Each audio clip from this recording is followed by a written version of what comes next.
AITA for divorcing my husband because he spent 10 minutes in the car during a family emergency. I.F. have been married to my husband, M, for 2 years. He has a habit of sitting in the car 5 to 10 minutes before entering the house. I don't know why he does it, but he talked about a past traumatic experience he had when he came home and caught his ex cheating on him. Because of that, he'd just spend few minutes in his car before he enters his home as response to his trauma. Now, I won't say that he's wrong in coping with what happened, but this has made me feel uneasy, and it had caused many fights between us. Like when we have guests, he'd sit outside before coming in, or when dinner is waiting on him and he'd take 10 minutes silently sitting in the car. I was worried that something might come up and he does not respond properly. And it happened last week. My 8-year-old son tripped and fell from the stairs and broke his ankle. He was in so much pain and I called my husband to come take him to the hospital, and he rushed out of work, but then I called and then I was stunned when I looked out the window and I saw him sitting outside the house in his car. I was both shocked and angry. I ran outside and I asked how long he was sitting in the car. He told me around 8 minutes. I asked why he didn't come into the house immediately to help, and he said he would after 2 more minutes. I was so mad and hurt, but tried to rush him, and he insisted he wouldn't feel comfortable coming in until the 10 minutes were up.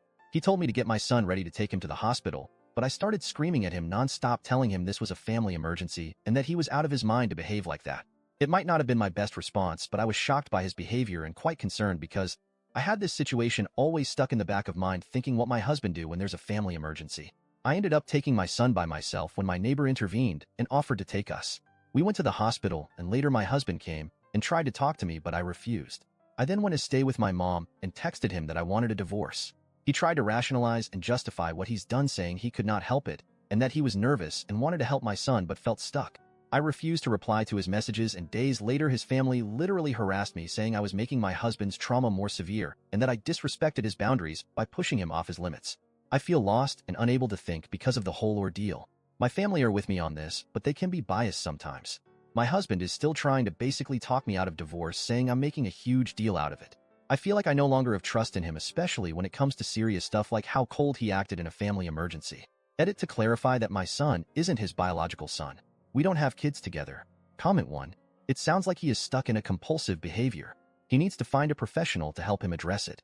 It's going to be tough, especially as he let you down when you needed him. I bet he feels really bad about the situation. I hope your son is doing okay. Comment 2. I wonder if this is the only strange thing that he does. If he has OCD, then there are likely other quirks. However, since this is causing problems in his marriage, he needs to address it ASAP, and his family needs to support his recovery from this compulsion.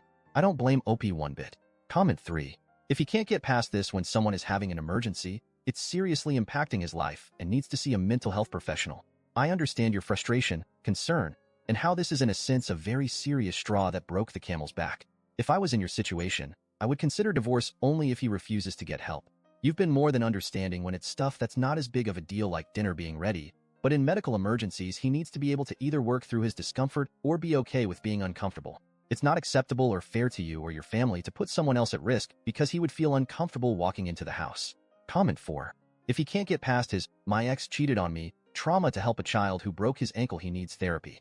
It's already caused many fights, so if he refuses therapy, do what you gotta do. Intia. Comment 5.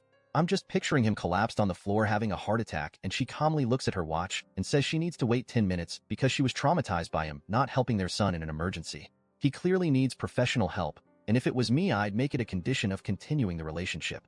Intia. Thank you everyone who subscribed me and like my videos.